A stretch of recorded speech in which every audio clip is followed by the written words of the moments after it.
Hey everybody, welcome to another episode of Take a Stand. This is the show that you need to dial into if you want to hear from inspirational women from all over the globe. They're going to be telling their stories of inspiration, motivation, and really heartfelt stories of how they've overcome adversity to achieve success across their business, their family, and their life. Today's guest, oh my gosh, you guys, you want to tune in and actually listen to what my guest has got to say. Her name is Loretta Claiborne. She was born in 1953 with physical and intellectual disabilities. Loretta didn't actually walk or talk until she was the age of 4, and the doctors actually told her mother that Loretta belonged in an institution because she would never be able to survive in the, let's call it, regular world. Today, Loretta is a multi medal winner for the Special Olympics. She has, when you hear her story, you're going to go like, oh my goodness, what an amazing and inspirational woman. She discovered her passion early in life, and she's since completed 26 marathons, earning her personal best of 3 hours and 3 seconds during the 1982 Boston Marathon. Like I said, she's won medals across dozens and dozens of Special Olympics events. And in addition to running, she actually holds a 4th degree black belt in karate, and she continues to be a multi sports competitor in multiple different sports. When you hear the number of sports that this woman has been a medalist in, you're going to go, oh my gosh, that just blows my mind. She's a motivational speaker who now travels the world with international leaders. She speaks with international leaders all over the world, teachers and students, promoting inclusion and respect for all abilities. So I want you guys to tune and listen up really carefully to what Loretta has got to say today, because honestly, I know that her message is going to be probably a bit of a tearjerker at times, because I've listened to some of the other things that she's spoken about, but also hugely inspiring. So just listen up, because you're in for a real treat today. So hang about. We're going to be back in about 1 minute, and I'll have the amazing Loretta Claiborne on the show with me, and she'll be sharing with you her entire story. So hang about.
Well, hey, good morning, everybody, and thanks very much for tuning in. You guys should have just heard that intro about Loretta, and boy, oh boy, I know that you guys are in for a treat today. Her and I have just been having a little bit of a chat behind the scenes. I've done research on her. Wow, what an inspirational and amazing story this woman has, that I know is going to really make a real difference to you today. So I want to say welcome to the show, Loretta. It is an absolute honor and a privilege to have you here.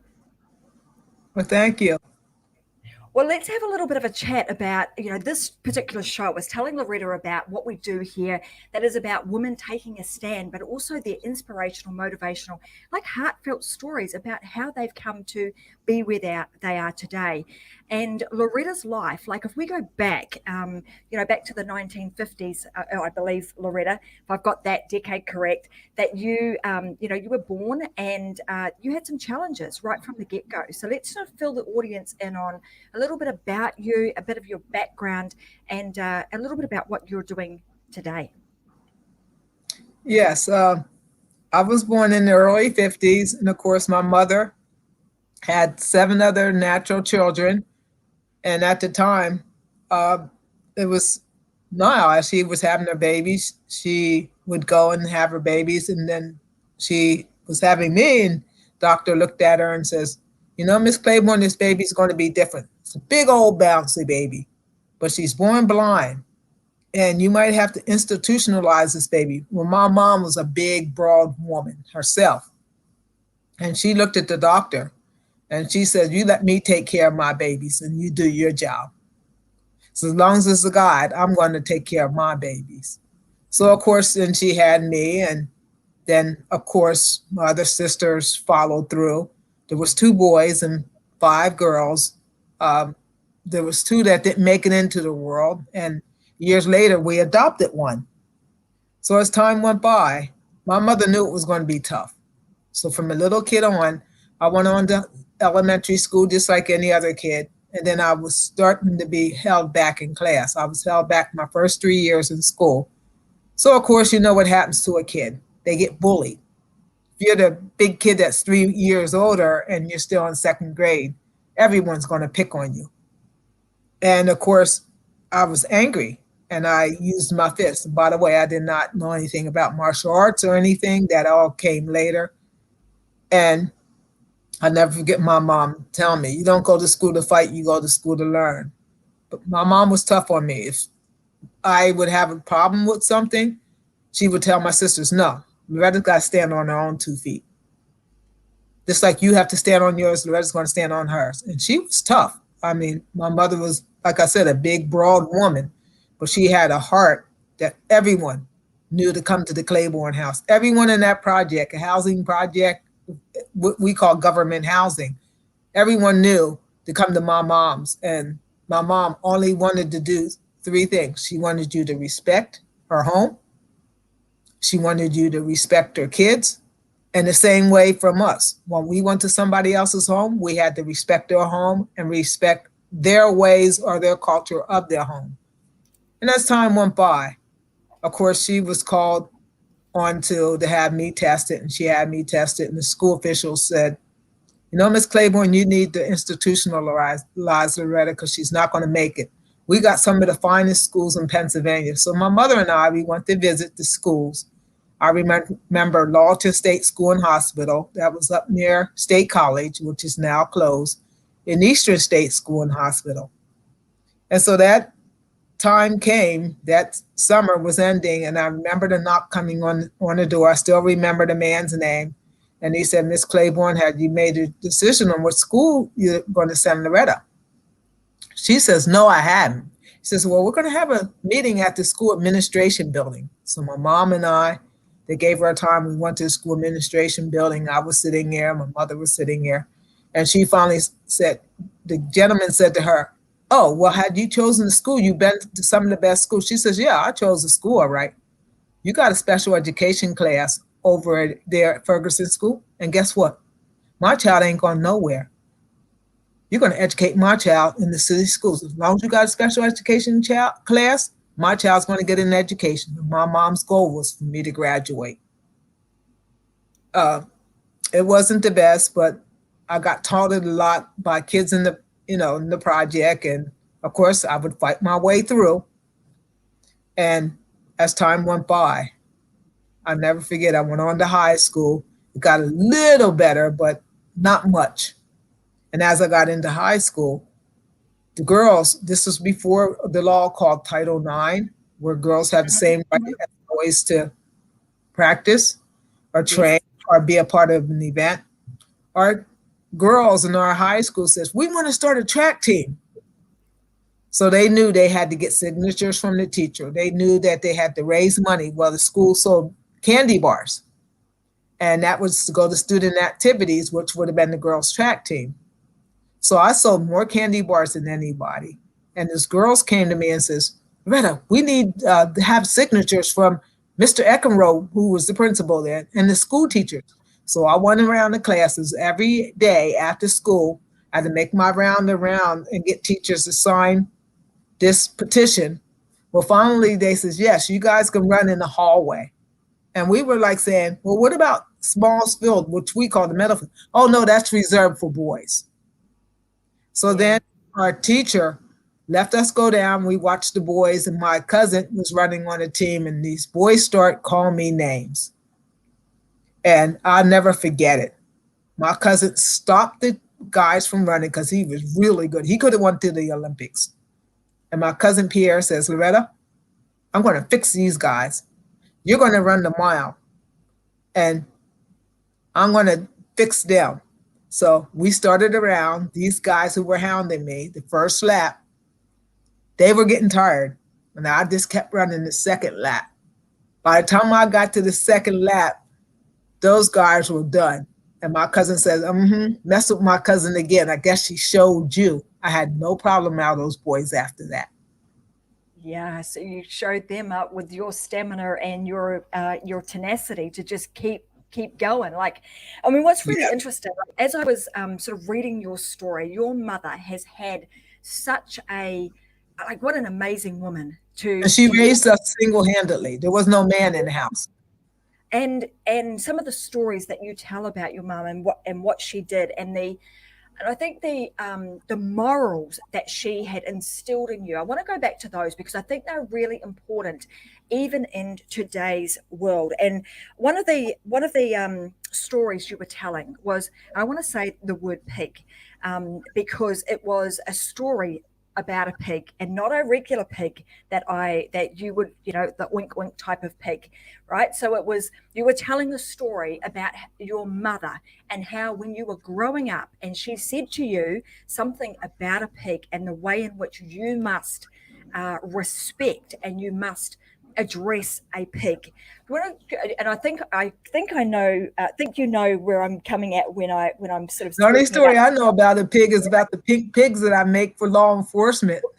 Yeah, well, that's exactly where I'm going with this, because you were telling a story about your mum and about police officers quite some time ago when you were a young girl, and the park. Yeah, it was like, oh, now I know what you're talking about. It was during the riots. During the riots. That is 1969 riots. Hadn't started yet, but the things were flaring up in the town. And of course, we were on curfew. It was called martial law.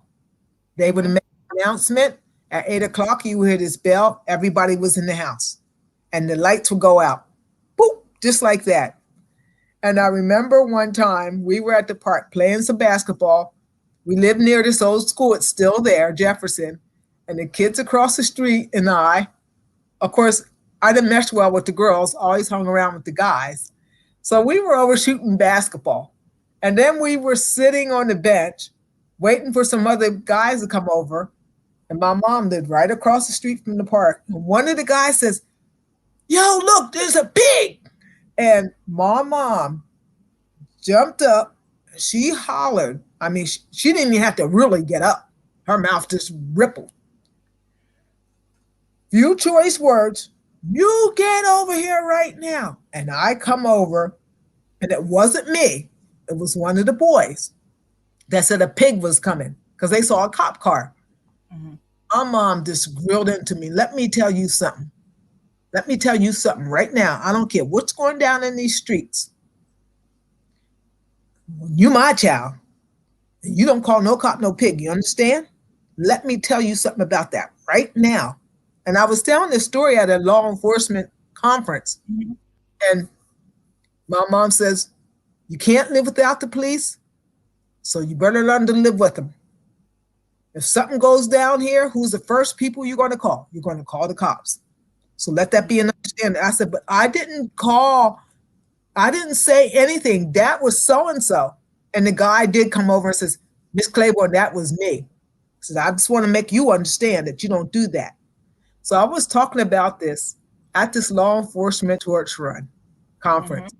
And the cop stood up and said to me, Miss Claiborne, don't fret. Because we took that negative word, which was a negative word, and we made it a positive word. Yeah. And I went in on this stage. It was in 2017. And the cop said, the word pig was a negative, but we decided we're not going to go against the grain. We're going to go with it. And the word means pride, integrity, and guts.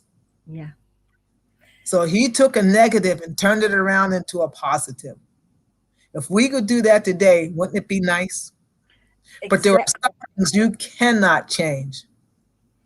And I that mean, is exactly why I wanted to go down that path, because when I heard that story, like today's topic, right, is about like running to change the world and how to use your unique abilities to actually make a change in the world.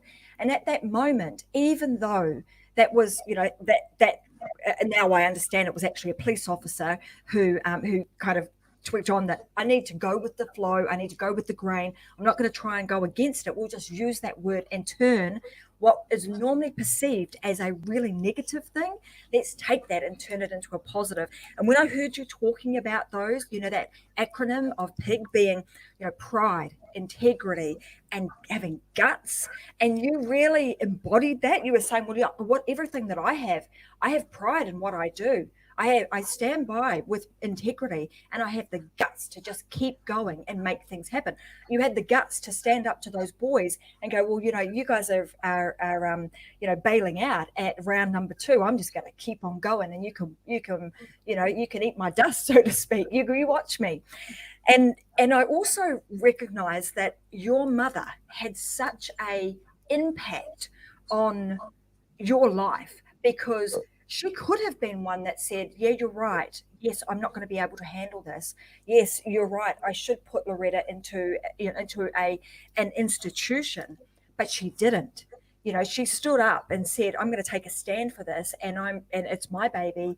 I can bring up my children, and you do your job and I'll do mine. And she's done a wonderful job at that.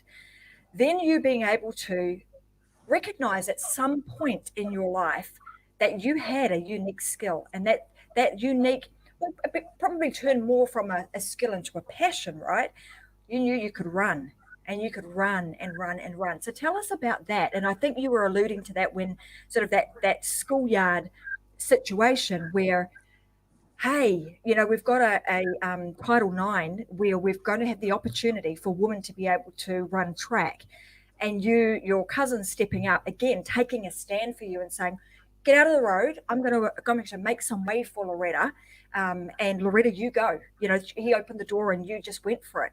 So tell us more about that, and how did that then lead to? Well, my running started way before that. Oh, well, tell us about that. When I was 12 years old, we had a big field beside our house. In fact, that field is still there because I run out by those projects all the time. And we had this field. My brother Hank, he was a cross-country runner, and he bonded well with the guys on the track team. And they had a super team. And I remember them going down to Smalls Field, what we called Meadow Field, bringing the hurdles up. And all those guys were running around on the hurdles and doing different things in the field. And Hank would run around the field, and I would follow Hank. And then my mom says, Loretta, you don't need to be out there with those boys. Well, I didn't mesh in with the girls, so I hung around my big brother. So she was kind of cool with that. Well, then I start running around the project. And the rule was I could not leave the project. And this project sits on several acres. So my brother Hank, he ended up leaving. Time went by. He went into the service. He went in the military. The cousin who started, got after those guys, he ended up being the chief of police in a city called Harrisburg, Pennsylvania. He's now retired. But I kept up the running, and my brother says, you're still running. Why don't you give that up? Well, I use my running for a different passion. I use it to stay fit. It gives me time to think. When I get upset and angry about something, I go out and run, and then I can think it over. I did martial arts for many years. As time went by, I used to compete in martial arts, the same as I did in Special Olympics, and go to all these tournaments. And then the AIDS situation came in. And they were saying if you get scratched or you could transfer blood. So I stopped my competition immediately in the mid-'80s. I said, I'm done. I looked at my instructor. I said, I'm not competing again. I'll teach other students, I'll ref, but I will not compete, because I was fearing that if somebody would scratch me, you don't know where the next person comes from. And when I started running at the age of 12, not quite 13, I started with my brother, and I still do it today. My sensei, he passed away a little over a year ago, not quite 2 years ago. So I don't do competition anymore, but I was always one of those people who didn't have a lot of friends, but I had my things that I did, and I took what I did and I did it for the love of it and for the joy of it. I did the competitive part of it. Now I'm back to enjoying it. Mm. I remember also in one of your talks, you were talking about, you know, these inspirational that some of these people that have had such an impact on your life, and there was one woman, and I think her name was Mrs. Shriver, and she was a teacher of yours, and I want to today's show. I really want people to, I suppose, understand, you know, big thing that you talk about is unitedness, like being united, being just embracing and acknowledging that we are all different, but yet we are all one. We have one heart, one mind, one world, one people. You know, it's the same. Come in different colors, but Yeah, we're all one. We all we're all have one. blood of red. I hadn't known a baby been born of with blood of green yet. Yeah, and All children of God. I mean, and I used to be a really angry person. I used to always said I'm going to fight my way through life. That's just the way I thought. I'll fight my way through life. Well, you don't get nowhere fighting your way through life, but two places, 6 feet under or behind somebody's bars. And I remember Mrs. Reaver, when I came to her class, I was a broken child. And I remember her sitting there looking at the other 7 students, says, Harold, I want you to put your pencil down. I want all of you to put your pencils down. Harold, stop drawing, put your pencil down. This is Loretta, and she's going to be a part of our class. Well, after 3 or 4 or 5 unsuccessful years in school, I was looking at a new teacher that was going to probably not like me. And she said that I was going to be a student in her class. I sat down. The next thing I know, I got up, went to the corner and started crying. She got me, she sat me down, and she talked to me. And I would never smile. And she used to always say, Loretta, smile. It takes less muscles. Mm-hmm. I mean, she was a teacher. She didn't teach arithmetic and stuff like that. She had to teach so much of that. But she was way ahead of her time. She prepared her students on how it's going to be like when you go to the next level. In other words, when you go to high school, she would prepare us for real life skills. And when I hear the word life skills today, Mrs. Reaver was way ahead of her time, because we're talking about the 60s. And I remember her having this big chart. And on this chart, anything you did wrong, you got an X. And it was a competition. She started it in September, and she explained it. So when you got up in class and you passed somebody, first of all, may I please get up? You had to use your manners. Excuse me, please, when you pass somebody. If you're waiting for your turn to ask the question, you held your hand up, well, somebody would I know the answer. Then they would get a check mark. And it got down to me and one other young man. And the young man, what he did, he was writing and he turned around and he belched as loud as he could be. If he would have said, excuse me, and gave an exclamation, he wouldn't have got the check. But he got the check. I won, and I knew I was going to win. And that, for a whole year, that was better than any medal. But that came from home. That came from Loretta Claiborne's house. Because when you came in her house, and if you would have belched like that, you would say, excuse me, or pardon me, I'm sorry. Mm-hmm. She didn't tolerate that. If you would have came in her house and sat at her table and not washed your hands, she was on to it. And we didn't have a lot. But she wanted you to be prepared. And when you went out her door, I remember one time I was going to school and flying down the steps because my sister was lollygagging in the bathroom, primping, and she was doing her hair and looking. And they're going out the door. I run up in the bathroom. I brush my teeth, wipe my face, and my mom catches me. And she says, where are you going? I said, I'm going to be late because Debbie took up all the time. I want to catch up with them. I don't want to be late for school. She looked at me and she says, I don't care what you think you want to do, but I want you to go back up in that bathroom. I want you to look in that mirror, and I want you to look at that head. So I picked up the brush. I combed my hair back. I had my ponytail, combed my hair back, and I came back down the step. She says, now you look like you can go out my door. Let me tell you something. When you leave my house, I want you to look your best, then you feel your best, and then you could be your best. Look your best, feel your best, and you could be your best. Well, and I think we're losing a lot of that today. Yeah.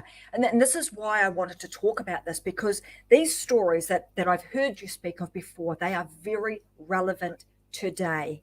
You talked about the riots. Well, we may not have, necessarily the same level of, well, in some places we do, the same level of rioting that we're seeing, but we're seeing the same sort of, dissatisfaction, the people are agitated in places. So, having those things that your mother instilled in you, being pride, integrity, the guts, even though you heard that from a police officer, that was what your mother was instilling that into you each and every day. Pride in yourself, look good when you walk out of this house, feel good, do good, all of those things, which have made you the person that you are today. I also wanted to talk about when you were born with unique abilities or unique disabilities, and being told that, well, your mum being told that, hey, Loretta should go into an institution, and you not having a lot of challenges, like not being able to see. I want people to understand that the women we're looking at today and the amount of change that you have made in the world through one woman doing, simple things, using your manners, standing up for yourself, driving yourself forward, having the courage to do things that most people wouldn't do, how that can make a real change. But also, secondly, when you hear a lot of the stories about the people that you've had in your life, that I think we have a choice to make here. And that choice is, when we're looking at other people, we can look and see the negatives, or we can look and see the beauty and the love inside. And I remember the story that you were telling about the teacher that had been told a whole lot of things about, the student that's coming to your class will be this, this, this, and this, and then her choosing to see differently. So I want people to understand that today we have a choice to make. And that choice is that we can actually see everybody. We can see us as being united, or we can see us being segregated. And if we can look and we see the beauty and the love and the unique abilities that each and every person has, then you too will have the opportunity to open a door for that person. Because as you're telling these stories, there are multiple people that have stood up for you in front of you and have almost like opened the door, and then you've been ready there to, I'm not going to say step through it, I'm going to say run through it, because you absolutely ran through every door that has been opened for you. I want you to tell the story about the Greyhound and about how there was an opportunity for you to learn some different things. Like, there's been multiple stories where you've told, where you've said, I don't think I'm ready for that. I can't do that. So maybe there's a couple of stories, Loretta, that you could share with us where there have been moments where you thought, I don't think I'm capable of doing that, but somebody else. That's when I first got on the board of directors. Yeah, let's talk about that. So today, Loretta's actually on the board of directors for the Special Olympics. So let's talk about how that came about. Actually, in 1982, Special Olympics Pennsylvania was in Pennsylvania Special Olympics, wanted me to serve on the board of directors. And I had an advocate at the time, Miss Janet McFarland. She's now deceased. And I get this letter, and I look at it and I said, I can't do this. And Miss Janet sits there. She was always about prim and proper, and she was just a neat person. And she had worked for the Ark of Harrisburg for our then Governor Thornburg. She was hired on to work for the ARC, was at that time the Association for Retarded Citizens. Now they removed that, it's just the ARC. So I said to her, I said, well, Miss Janet, they want me to be on the board of directors. And I said to her, I don't know if I want to try it. And I had just met Mrs. McFarland. She says, well, Loretta, you should try it. So I went to the first board meeting. I got on the Greyhound bus. I went up to Harrisburg. Somebody picked me up because it was in Hershey. And I went in and I had my nice little dress on and stuff I bought at the thrift shop. And I sat at the meeting and these people were sitting in suits and stuff. And of course, you could tell they were wealthy. And I was getting intimidated by that. And I was not a speaker. I'm not the kind of person who would just talk. Now I can talk a tin ear off of somebody. But at that time I sat at the board meeting and I came home. Miss Janet picked me up. She came up to Hershey and picked me up. She says, how was your meeting? I said, it was okay. I said, but they want me to speak about the athletes. So I put my hand up once and they'll say, we'll get to you. So then I went to the next board meeting. And these meetings you have 4 of them a year. So I sat there nicely and I had my notes written down and I wanted to ask a question and I put my hand up. Then again, they didn't answer me. So I wrote a nice little note. I was really frustrated. I looked at Miss Janet. I said, Miss Janet, I can't do this. And I wrote them a note that I resigned from the board of directors, that I will not be back. And I told them, I said, I will not be back at this board meeting because I don't think I'm a part of this board meeting. And I thought I was supposed to be a person who was supposed to speak about the athletes.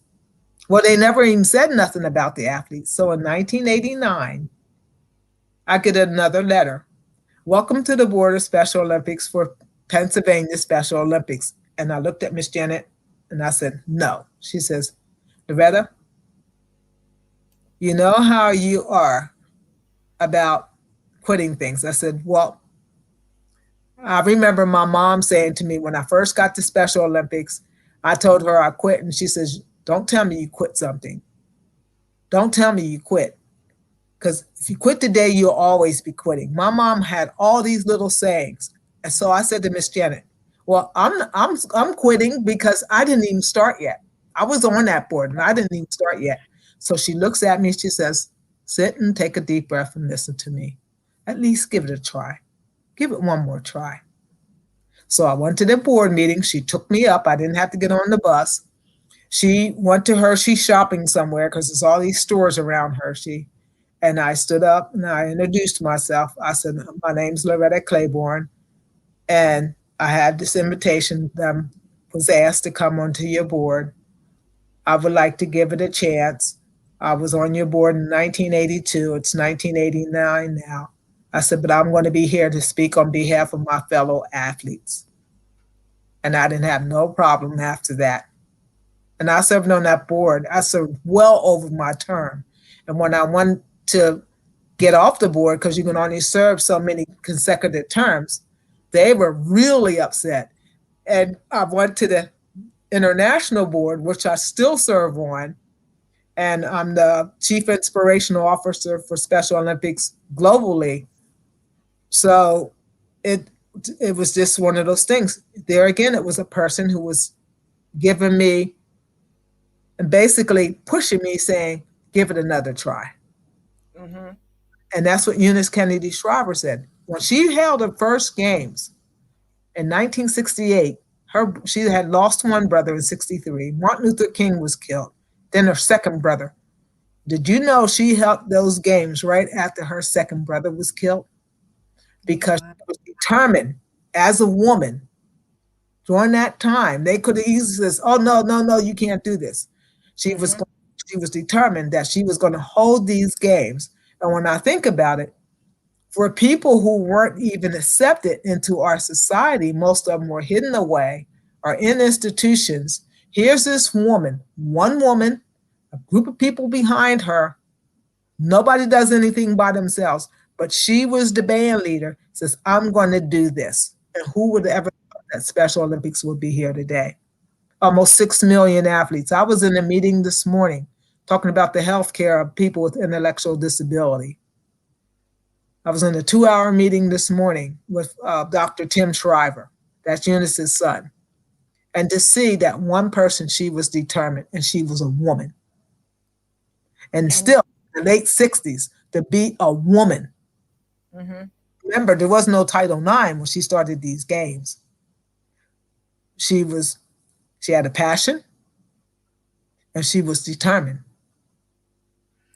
When I went to Abu Dhabi, they say people are, when I first went there, it was kind of scary because you're in another part of the world where women aren't as valued. But when I went to Abu Dhabi and met the Crown Prince, and he said, I want people of determination to have everything that everyone else has. I want people of determination to go to my schools, meaning people with intellectual disability.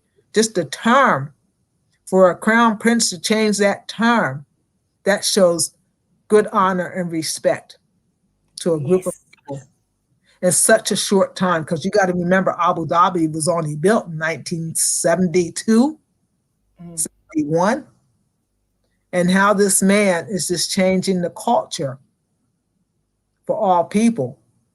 And it's the same with Eunice Kennedy Shriver, how she changed the culture on how people see and view people with intellectual disability. And today I own my own home. And do I still have problems? I never forget when I tried to apply for a credit card. In 2007, I bought my home in the late 90s, paid it off. I went to a bank, and because I travel, it used to be you could go to a hotel and put $20 down for essentials. Well, they decided to phase that out, and they wanted people to have credit cards. So I went to my local bank, and I said, I'd like to have a credit card. So they gave me the papers. I filled it out and everything. I set it in. And $500 credit card is all I wanted. Enough to pay for my hotel essentials. Nothing else. I get this letter saying, you don't qualify.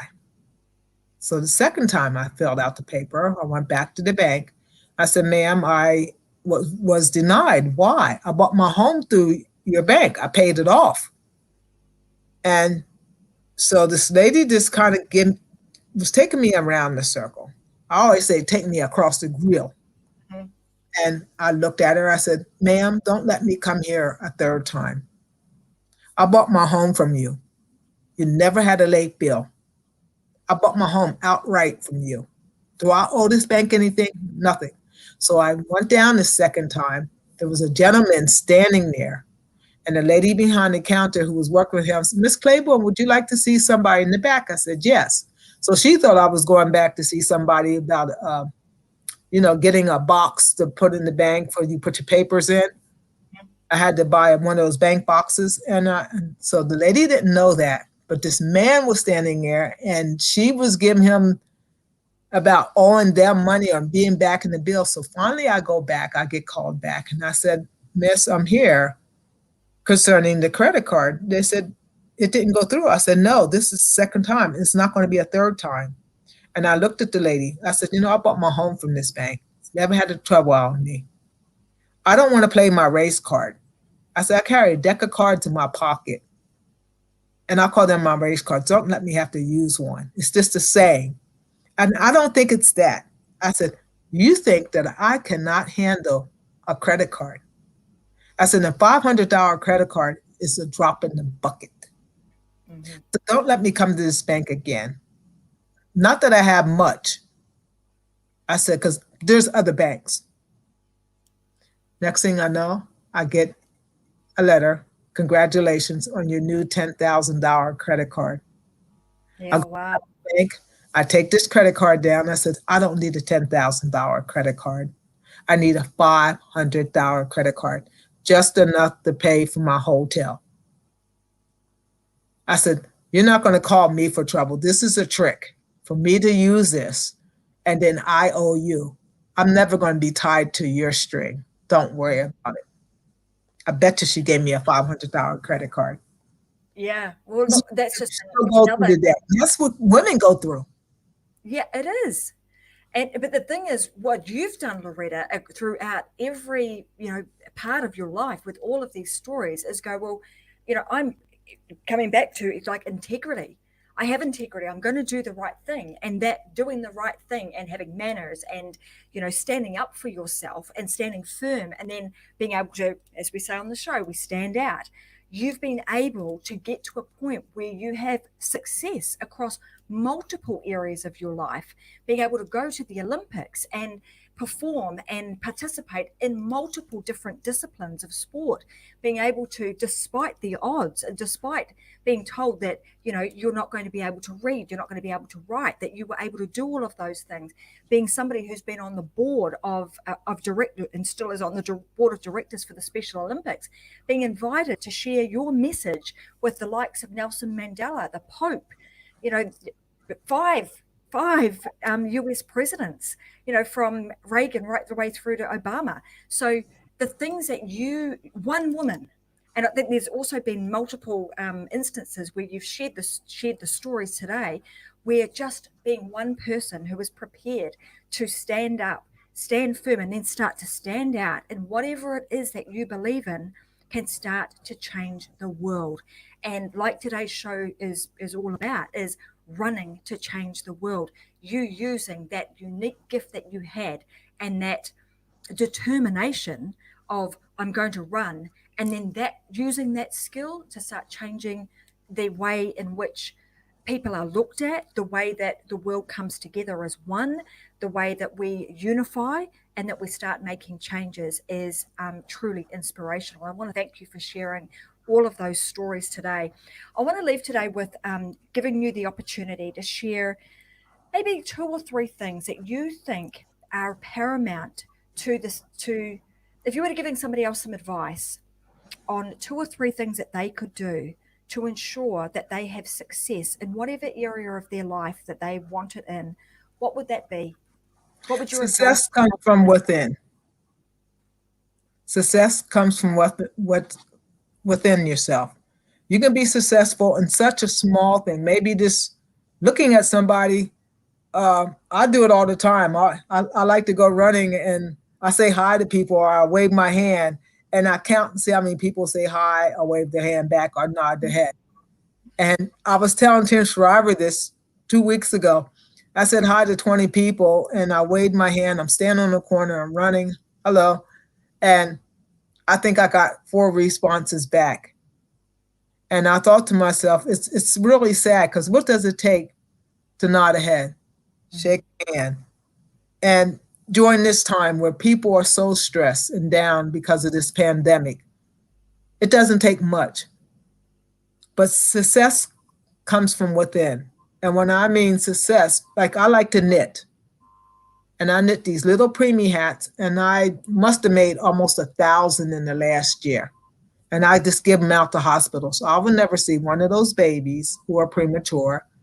I do 3 or 4 hospitals. I would never see none of the ladies who lose their breast to cancer, and I make the little thing that fits inside the bra. But that's success to me. Success that I can give back to somebody else in my own unique way. Doesn't cost a lot of money. You can go to Mission and buy yarn. Of course, I have to buy special yarn for my babies and my knitted knockers. But to me, that is me being successful within my own right, being my best, not comparing myself to somebody else. And that's when I say success comes from within. And there are so many people doing so many good things. You don't hear about them. You hear about all the negativity. But don't let the negativity draw you away from being successful from within yourself. If it's just you making a difference in one person's life, it might spill over to 2 or 3. Mahatma Gandhi didn't do it all by himself. Mother Teresa didn't do it all by herself. Eunice Kennedy Shriver didn't do it all by herself. Loretta Claiborne didn't do it all by herself. It took a mother, it took a teacher, it took people along the way, a counselor. It took many people along the way. I look at Dr. Linda Meyer. When I'm upset, I didn't want to get the shot. And I talked to people because I had this, oh, I'm not letting nobody stick me with this needle. But then I thought to myself, is this for me? Or is this for me to protect somebody else? And it's the same way when I wear my face covering, my mask, when I go in the store. It just annoys me when I see somebody not wearing a mask. And so some guy looked at me and says, you always got that thing on your face. I said, you know what? My rights don't stand when I hurt somebody else's rights. So I'm wearing this mask because not that I won't get COVID, so you don't get COVID. And I expect you to wear a mask so I don't get COVID or she doesn't get COVID. So my rights stop when I impede on somebody else's rights, especially when it comes to my health. And I said to the guy, the mask isn't just for me, it's for the safety of all. I want to thank you so much for sharing your story. And I'm going to encourage other people to actually go to YouTube and look up Loretta Claiborne and just listen to some of the talks that she has done. They are truly inspirational. You will be inspired and motivated by what she has been speaking about. And we've had the opportunity, just like, President Obama and Warren Buffett and Oprah and Dr. Oz, she's spoken with all of them, individually. Today, you've had the opportunity to hear firsthand from Loretta Claiborne too about her inspiring story. And just, we have a choice today to be a silent bystander and just allow other people to, keep the doors shut. Or you have the choice to be able to step forward, stand up, and open the doors for others and see the beauty in other people and really embrace everybody's uniqueness and the wonderful people that they are so that we can stand united. So I want to say thank you so much for being on today's show, Loretta. It has been an absolute privilege and an honor to have you here. And I'm so pleased that you had that you said yes to coming on the Take a Stand show. Thank you to everybody else who's watching today's show. I hope you found this truly inspirational as I have, as I've continued to have conversations with Loretta behind the scenes. And I'm going to be back again with another inspiring, motivating woman next Wednesday at the same time, 10 a.m. Brisbane, Australia time. So I want to say thank you very much for watching, and we'll be back again real soon. Have a wonderful week, everybody. Thanks, Loretta. Thank you.